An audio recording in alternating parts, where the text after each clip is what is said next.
agencies, which means that we're small local DC firms.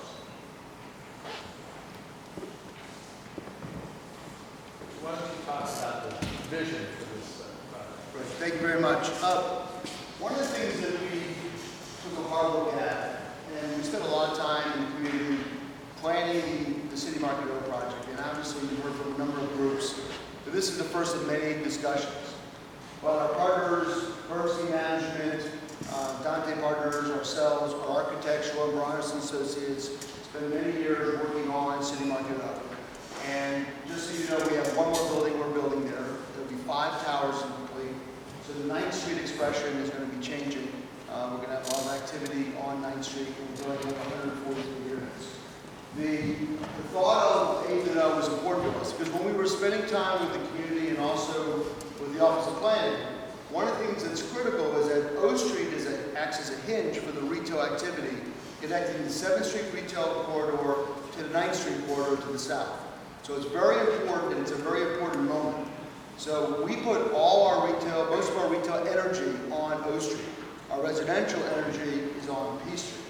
And so therefore, it's really important to us, as a very large stakeholder, that the retail be carried out properly and that O Street becomes the retail street of choice. If you look at our design from O Street, we take into account of the fabric. This is actually a picture taken from 8th Street, the newly opened 8th Street. Just above is a terrace, an Ipe deck terrace that overlooks, and the church was framed. And that was important working with Schwab Brothers Associates, that some of the iconic buildings along Shaw, which makes Shaw, let's remember, Shaw has an enormous amount of richness and a lot of history, and the buildings and the structures and the bones of Shaw are incredible. And what we wanted to do was complement that. So here you can see our buildings created a frame to frame the church.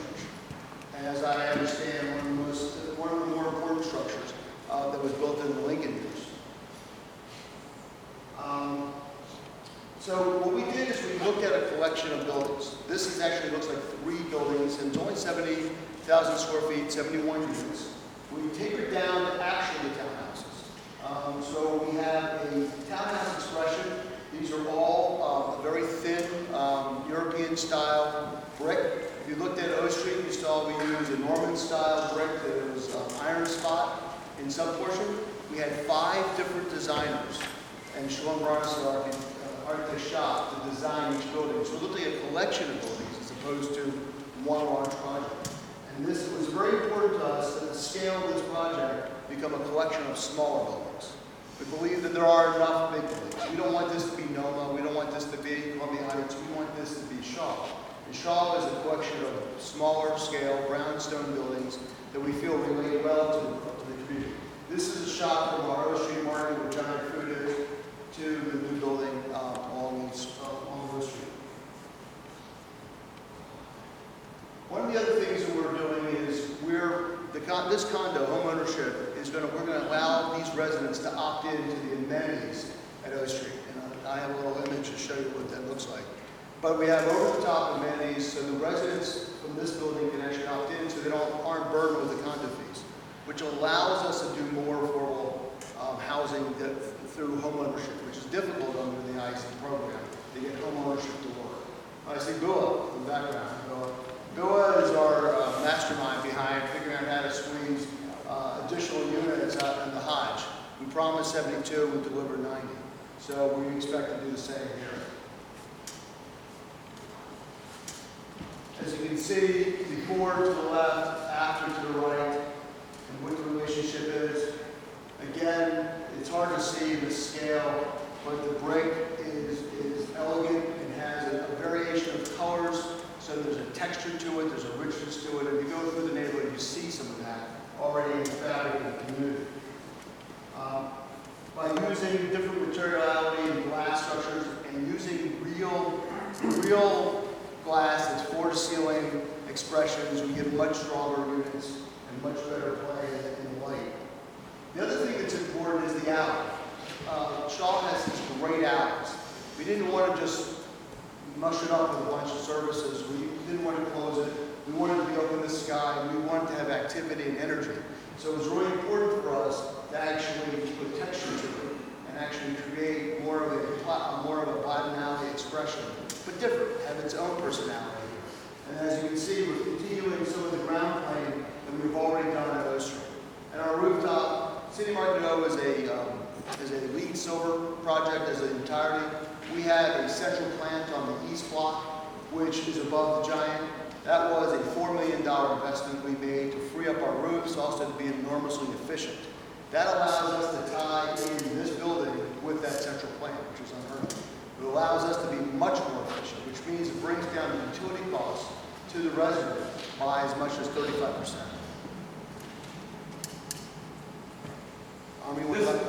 This is the condition when we purchased City Market. There was the old Giant Food, which I'm sure many of you remember, and the market building with the collapsed roof.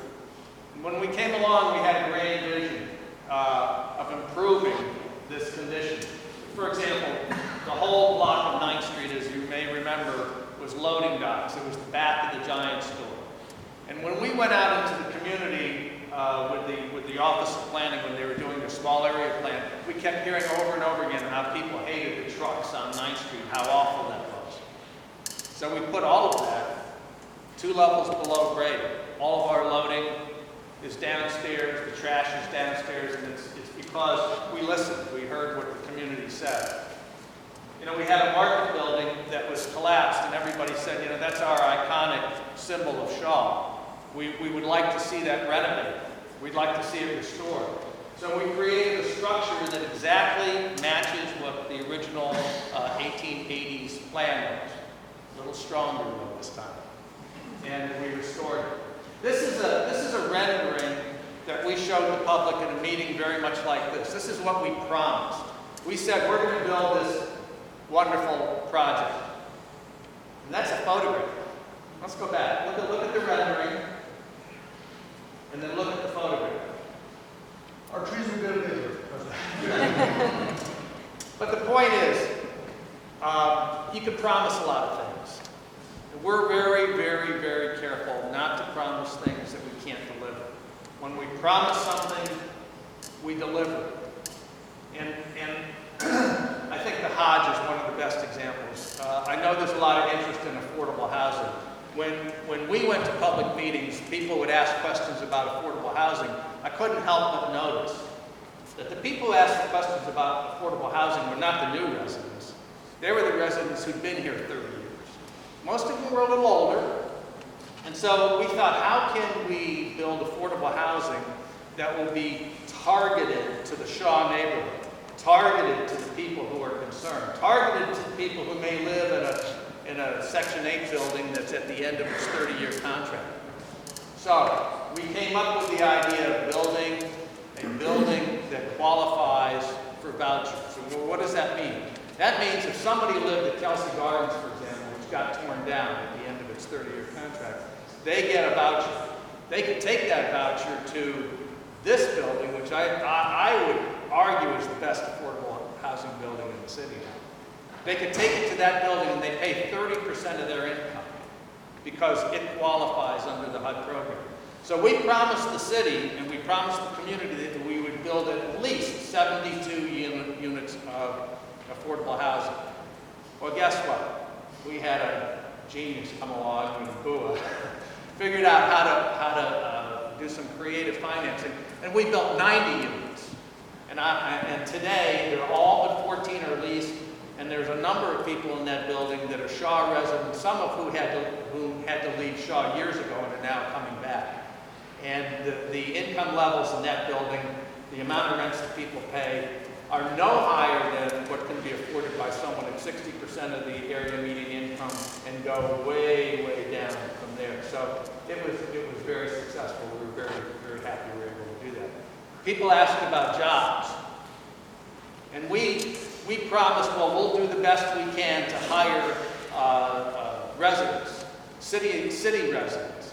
Really, in our minds, it was Shaw residents that we were after. It was Shaw residents that we wanted to hire. The city said, okay, when we went through our PUD process, which this project we're talking about tonight will go through, they said, all right, we want to make sure that at least 51% of the new people that are hired on this job are DC residents. Well, we exceeded that. We easily exceeded that. But then what happened was we were noticing that at our construction trailer, every day people were coming looking for jobs. So we asked our contractor, please take their names, get their phone numbers, if they have an email address, and then make sure they go and register with the Department of Employment Services. Well, the names started mounting up. When we got to 200, we were shocked. Wow, 200 people in a relatively short period of time. Well, that list eventually grew to 1,700. And we were thinking, you know, all these people want construction jobs. There's not going to be 1,700 construction jobs. I mean, the job employed at the height, not at the height, on average, about 600 people on the job. So we started job preparedness training programs. We hired a company called Living Classrooms that did a fabulous job. They held classes for people to help them learn how to get a job. And then we brought in people from Giant Food to say, look, you know, there's jobs in the retail industry. We brought in people from the hospitality industry. We have a hotel across the street. There's hotel jobs. We had a woman come in who certifies people for home health care aides. And we held these classes. And from those classes, we were able to get people jobs. Some of them wound up working in the Giant store. Some of them wound up working at our construction site. There's a couple of guys here tonight. Edward and Gerald was here a little while ago. There you go. I think we hired, it was either 8 or 11 people who lived directly across the street at 1330. Because Over 200 from the neighborhood. well, and ultimately we were able to, there's 212 people who came and signed up at our construction trailer that wound up getting jobs. Not all of them on our project. Some of them, because they signed up there, they got jobs at Clark on other projects. So we promised the community that there would be business opportunities. I've heard a lot of talk tonight about local retailers. We believe in local retailers. But we took it a step further. We went around to the retailers that were here and to the local community to make sure that they knew about the opportunities. We held 2 meetings over at Shiloh to show people how you can do business with Clark Construction, how you can do business with us. And we wound up contracting with lots of local businesses. The city said to us, we want you to spend a minimum of 35% of all your contracting dollars with local companies. We're at about 53%. So we promised all these things, and we now have a history of delivering. And so we're asking you, the community, who we feel that your input is most important. We ask you to support the City Market team because we've promised and we've delivered what we've promised. So if you would, please let this gentleman know that you support us. Call your ANC commissioners. There's an ANC meeting tomorrow night. And we'd like you to make sure that the ANC commissioners support us also. Thank you. Thank you very much. This is a little...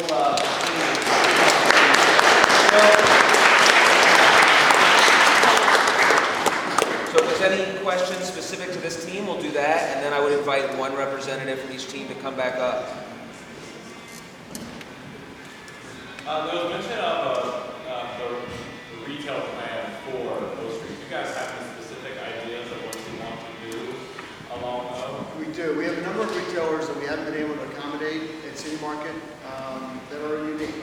They're more goods-oriented retail, not just a cafe, not a restaurant. We have a 5,000 square foot Midwood cafe coming right on the corner. So we're trying to bring different retailers along. Also, we're going to wrap around to 9th Street. So it's not just that one moment, but it's how the retail relates to another piece across the street. 2 quick questions. Are these going to be rentals or owned? They're going to be condos. And there's one other thing we did not mention, I think it's important, is that since we have 500 parking spaces at City Market O, we're able to provide the church parking at City Market O. And it's minimum of 25, but it can grow if they need more. And it allows them to have the flexibility. And it's right there on site existing today. So it's available for us to be able to provide that parking for the church. Are you doing more parking? Yes, we're going to build parking, we're going to build 2 levels of parking, one of which will be the church's parking, and the other level of parking will be Well, for the... right, we're looking at the possibility of having a golf cart over at O Street. And that allows us to do 1 level of parking here, which reduces our costs. And the problem with putting parking that someone else doesn't pay for, you're burdening the future owners, condo owners, with a condo fee, because the church is not going to be able to maintain this. So we thought we would absorb that into a city market, since it's a larger facility. And that allows the church to park there uninterrupted. And we're able to pass, and not have to pass any of the costs associated with the condo association. Is there one more back here? Okay. All right, great. So I would invite 1 member from each team, and if there's general questions, or then I would allow each team member to just address anything they heard maybe after they presented or something to that effect.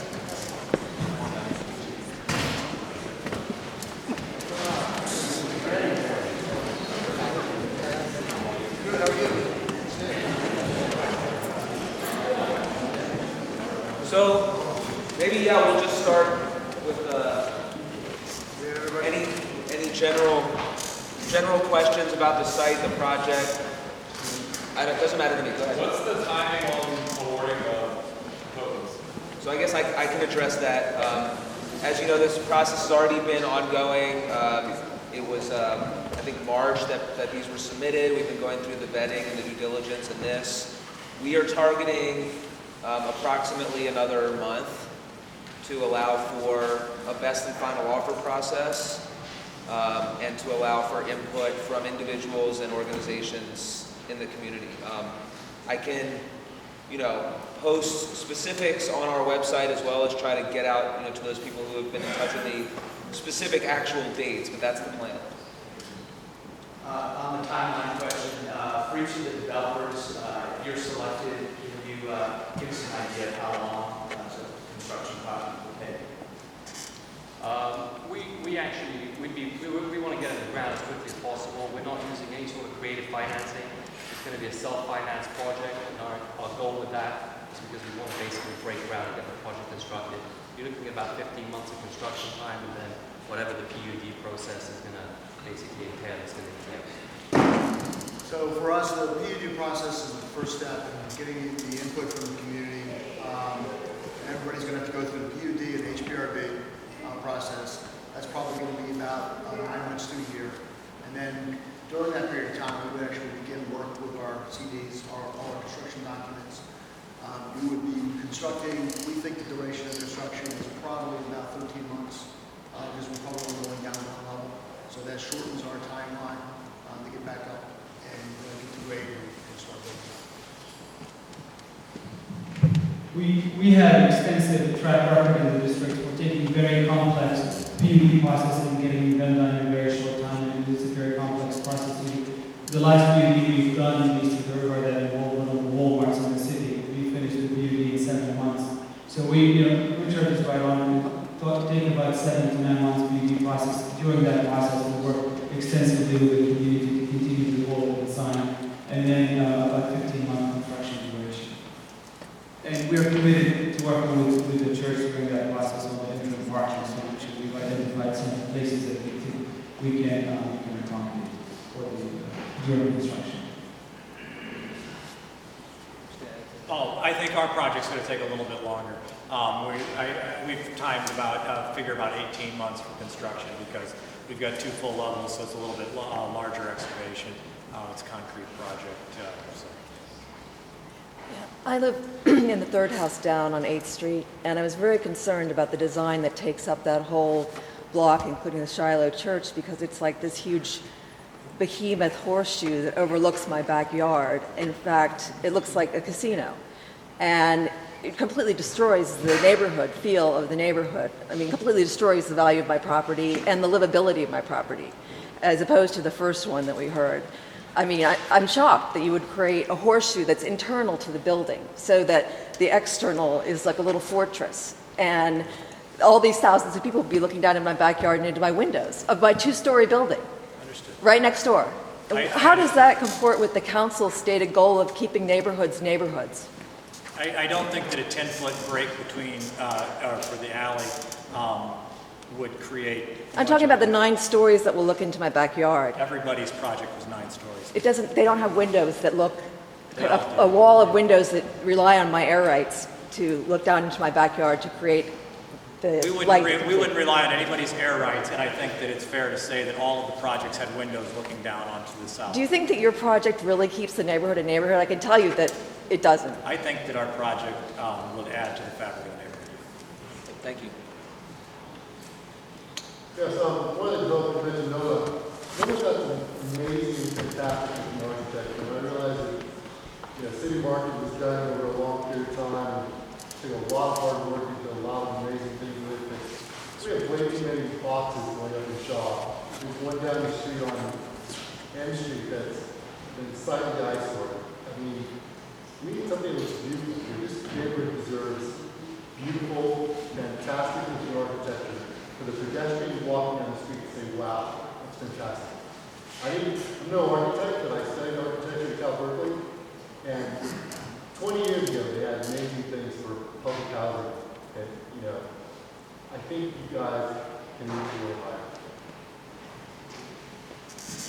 Well, Thank you. appreciate that. We're always, the challenge of going higher is always welcome.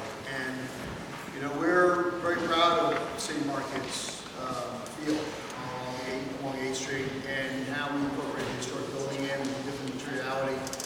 And we agree with you. Another box is not necessary. It's actually not warranted. We think as you get closer, you need to taper down more dramatically. And that's why we have a 2-story expression along 8th Street as you get to the townhouses. And we have really 3 separate different geometric shapes that front our 71,000 square foot building. So we do agree with you that it should not be another town. We don't need what we've seen in Nova and some other markets. Okay, does anyone else want to comment on architecture or generally any other comments about your project? I know it's cold and people seem to be dispersing, so. No, I thought I would just say that our building actually, probably the lowest, goes to 7 and 6 stories. We try to keep it, the materials in context to make it, a more vibrant neighborhood. Ultimately, the streetscape is where you really look at a property. I always put my hand over the top of it, look down at the retail level, and that's really where you're going to be engaged with the real estate. Do each of your proposals contain a community space or community center? And what is the square footage of each of your community centers or public space in each of your proposals?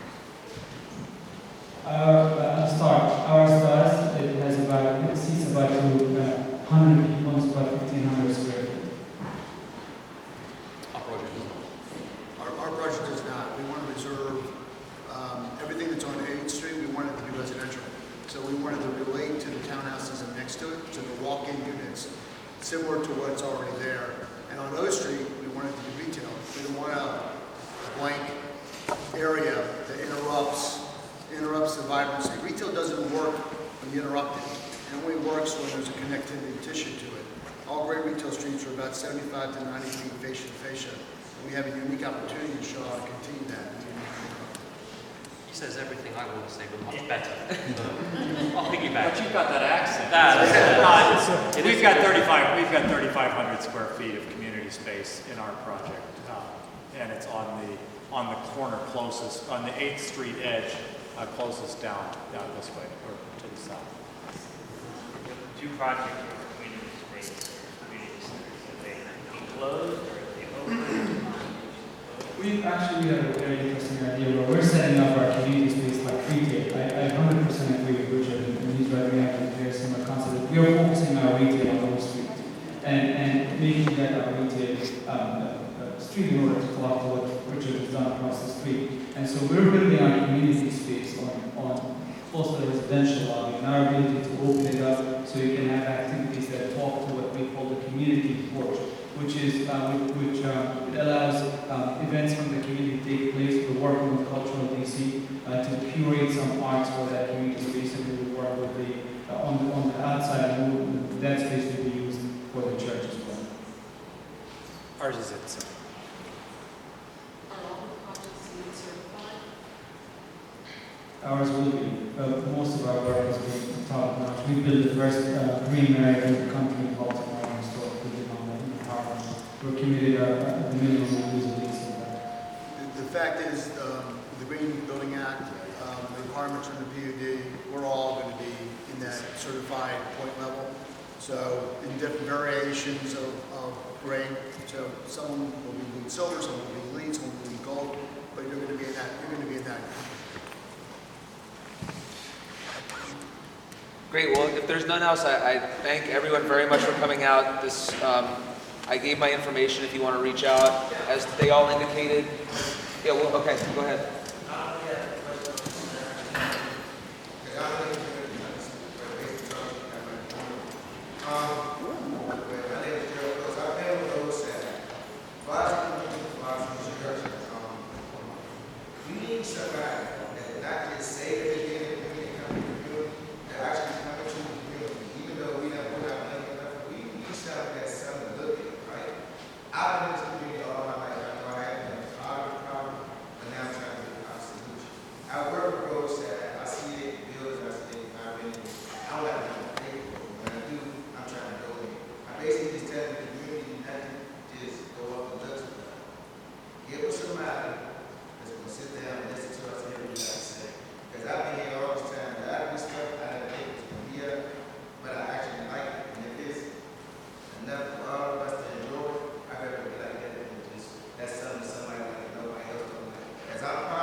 Thank you.